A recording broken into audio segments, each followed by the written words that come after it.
Halo sahabat kece, balik lagi dengan saya Pascal Skoran di channel YouTube Profit Kece. Salam waras. Baik, pada video kali ini ingin saya berbicara tentang apa itu dampak negatif daripada Internet of Things. Untuk itu jangan skip video ini, tonton video ini sampai selesai.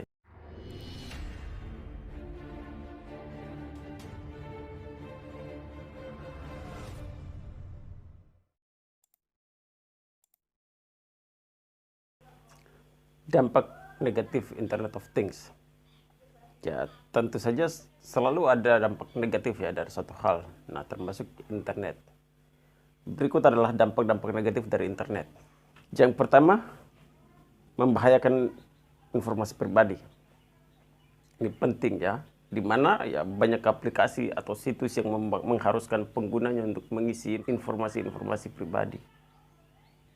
Bila informasi-informasi ini disalahgunakan, ya tentu saja akan membahayakan pemilik informasi. Bayangkan kalau informasinya ya privat ya, hal-hal privat tentu saja akan terbongkar ke publik. Itu informasi pribadi tersebut bisa digunakan oleh orang yang tidak bertanggung jawab ya untuk menguntungkan dirinya. Ya, kita lihat saja hacker-hacker ya, Facebook yang dapat hack digunakan untuk meminta uang atau meminta pulsa dan lain sebagainya. Ya, itu salah satu dampak negatif daripada Internet of Things itu sendiri. Yang kedua, banyak penipuan. Anda perlu ketahui bahwa penipuan secara online sudah memakan banyak kasus, ya. Penipuan yang sering terjadi adalah ketika melakukan jual beli secara online. Seringkali seorang merasa tertipu, ya, lantaran tidak mendapatkan barang sesuai dengan apa yang dibelinya. Tetapi malah mendapatkan barang lain atau bahkan barang tersebut tidak datang sama sekali. Sering kita temukan ya, belanja-belanja online ataupun dagang online banyak sering kita jumpai. Nah, kasus serupa adalah pembelian barang palsu atau tidak original. Penjual mematok harga murah supaya pelanggan tergiur membeli produknya.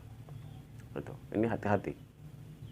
Padahal barang yang dijual tidak sesuai dengan barang aslinya, ya. Maka dari itu ya perlu kewaspadaan ya jika ingin membeli barang melalui internet. Ketahui tokonya dan kepastian barangnya, barulah Anda belanja. Atau cek isi komentar daripada pembeli-pembeli sebelumnya. Tapi kadang juga tertipu karena ya kadang yang memberi komentar itu hanya orang-orang di sekitarnya dan mereka atau mungkin satu orang tetapi banyak akunnya dan dia hanya memberi komentar-komentar yang selalu mendukung atau selalu memberi nilai positif ya terhadap produk-produk yang mereka tawarkan, padahal itu orang atau pemiliknya mereka. Kadang juga nanti lihat kalau ada informasi yang berimbang, ada yang mungkin tidak menyukai, ada yang mengkritisi, ada yang menyindir atau ada yang menyinggung, ada yang mendukung, berarti ini perusahaannya benar, real ya. Kalau yang tidak pernah ada komentar yang negatif yang lainnya di kolom komentar, mendingan tidak usah ada dibeli ya. Kebenarannya terkait dengan informasi yang ditulis berkaitan dengan produk tersebut bisa menjadi tanda tanya karena ya itu tadi bisa jadi negatif dan hanya satu orang demi produknya laku ya banyak akun dia gunakan dan dia mainkan komentar yang hanya yang memberi nilai positif terhadap produknya. Ini seringkali terjadi. Yang ketiga, pelecehan seksual atau cyberbullying ya. Nah, pelecehan seksual secara online adalah kasus yang semakin lama semakin meningkat jumlahnya. Anehnya, seringkali korban tidak menyadari bahwa ia sedang mengalami pelecehan seksual atau bahkan masuk ke perangkap pelaku dalam pelecehan seksual. Ya, kita banyak yang menganggap itu hal biasa begitu. Biasanya pelaku pelecehan seksual secara online berkedok untuk mutualan atau mengajak berkenalan. Nah, kemudian setelah itu mulailah percakapan, ya hingga mulai keakraban dengan si korban. Ketika sudah memiliki rasa saling percaya, maka pelaku akan mengarah ke tindakan pelecehan seksual, seperti meminta foto-foto vulgar, ya, dan lain sebagainya.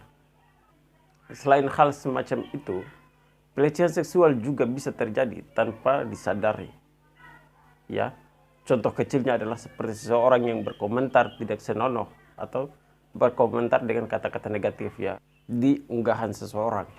Nah, ini sering terjadi, kita jumpai sehari-hari. Biasanya korban pelecehan seksual kebanyakan seorang perempuan dan anak-anak. Nah, oleh karena itu, orang tua harus selalu mengawasi ya aktivitas anak-anak, dan bagi perempuan harus selalu meningkatkan kewaspadaan. Yang keempat, banyak video atau gambar-gambar terkait kekerasan. Zaman sekarang, banyak sekali orang dengan mudah mengunggah atau mengekspos suatu kejadian ya. Kejadian yang dipublikasi pun beragam. Salah satunya adalah kejadian mengenai kekerasan. Ya, meskipun tidak selalu penganiayaan atau berhubungan dengan fisik. Nah, sangat banyak video atau gambar yang berbau atau mengarah kepada kekerasan. Ini berbahaya, ya. Itu. Nah, sering beredar di media sosial berkaitan dengan video atau foto seseorang yang sedang dianiaya atau dibully. Nah, jika hal ini terus dibiarkan, ini bisa menjadi contoh buruk, ya, terutama bagi anak-anak. Itu. Terlebih jika anak-anak belum memiliki pengetahuan yang cukup, mereka bisa meniru hal itu, ya, tanpa disadari. Namanya juga anak-anak kan ingin tahu, wah itu menganggap itu hal-hal seperti biasa itu. Yang kelima, antisosial. Internet adalah sesuatu yang mengasihkan, ya. Tentu saja ya, seseorang bisa menggunakan internet selama berjam-jam tanpa berhenti, ya. Nah, maka dari itu banyak anak-anak yang lebih sering berada di kamar dan bermain internet ketimbang keluar rumah dan melakukan kegiatan sosial dengan teman-teman sebayanya. Ya, seseorang yang hanya berpaku pada internet dan tidak melakukan interaksi secara sosial, ya, secara langsung, bukanlah hal yang baik. Ya. Yang keenam, banyak informasi palsu atau fake news. Banyak orang yang mengunggah informasi di internet, membuat banyak pula informasi yang ada. Namun, informasi yang ada tidak selalu benar dan akurat. Ya. Nah, banyak sekali oknum-oknum yang tidak bertanggung jawab, ya, menyebarkan informasi palsu atau hoax.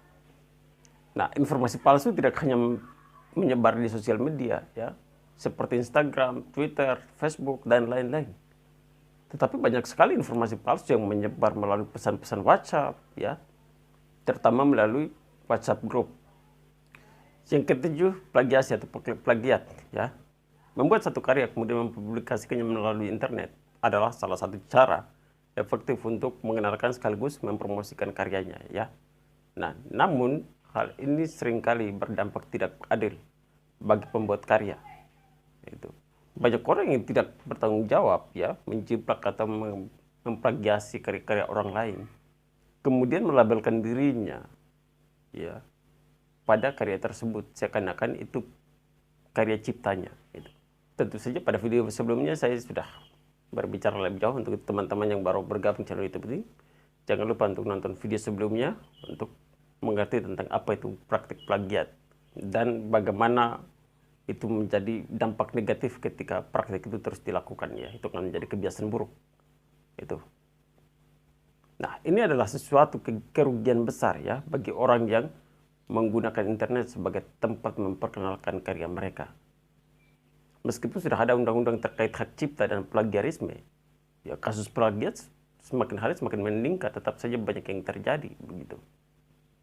Nah, yang kedelapan, tindak kejahatan. Salah satu tindak kejahatan yang lumayan sering terjadi adalah pengalihan uang yang ada di m-banking atau uang elektronik yang terhubung dengan telepon seluler. Ini itu. Kasus seperti ini ya biasa diawali dengan pengiriman kode OTP, ya, dan verifikasi sesuatu. Ini berbahaya. Nah, pelaku akan menelpon korban dengan berperan sebagai seorang agen, atau seseorang ya berpura-pura bekerja di sebuah perusahaan yang terkait dengan tindakan kejahatan tersebut. Jika korban mempercayainya dan memberikan kode OTP, maka ia akan mempermudah pelaku untuk memperlancar aksinya, yaitu mengalihkan uang dari rekening si korban kepada rekening si pelaku. Itu. Yang kesembilan, konten pornografi. Sudah menjadi rahasia umum ya bahwa konten-konten berbau pornografi tersebut ya di internet. Ya.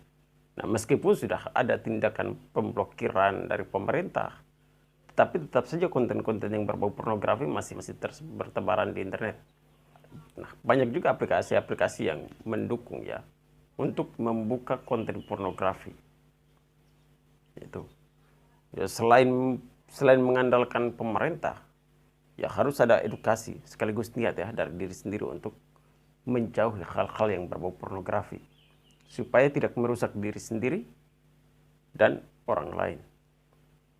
Ini penting ya. 10. Kecanduan internet. Ya, sesuatu yang dilakukan secara berlebihan memang tidak baik. Ya, termasuk bermain internet. Biasanya kasus seperti ini dialami oleh anak-anak karena bermain game. Selain itu, banyak kasus di mana orang tua mengandalkan internet untuk mengasuh anak-anak mereka. Seperti saat anak-anak sedang rewel atau cengeng atau menangis, maka orang tua akan memperlihatkan tontonan hiburan yang ada di internet. Jika cara tersebut menjadi ampuh, maka itu akan menjadi kebiasaan. Ya. Jika sudah terbiasa dengan internet dan pemakaian berlebihan sejak masih anak-anak,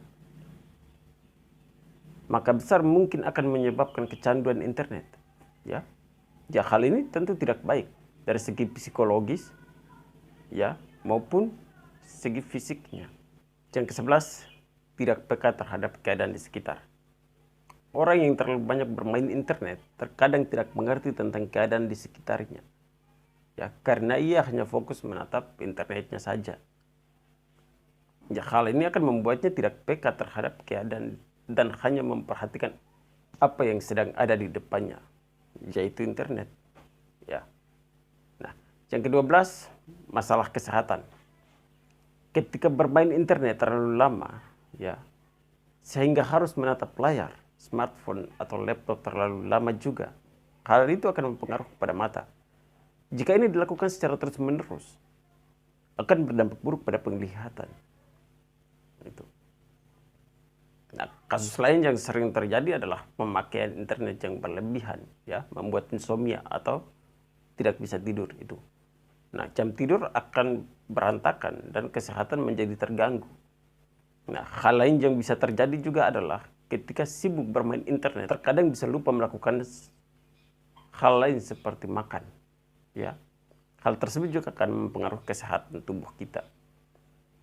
Makanya bijaklah untuk menggunakan internet. Semua hal yang ditawarkan internet bukan segalanya. Ya, internet hanya media, hanya ruang untuk kita berekspresi. Jangan menggantungkan perasaan Anda, jangan menggantungkan hidup Anda kepada internet. Karena internet tidak selalu membawa dampak positif, tapi ada juga dampak negatif. Jadi, saya pikir itu saja yang ingin saya share untuk Anda semuanya. Semoga video ini bermanfaat. Terima kasih telah menonton video ini dan salam waras.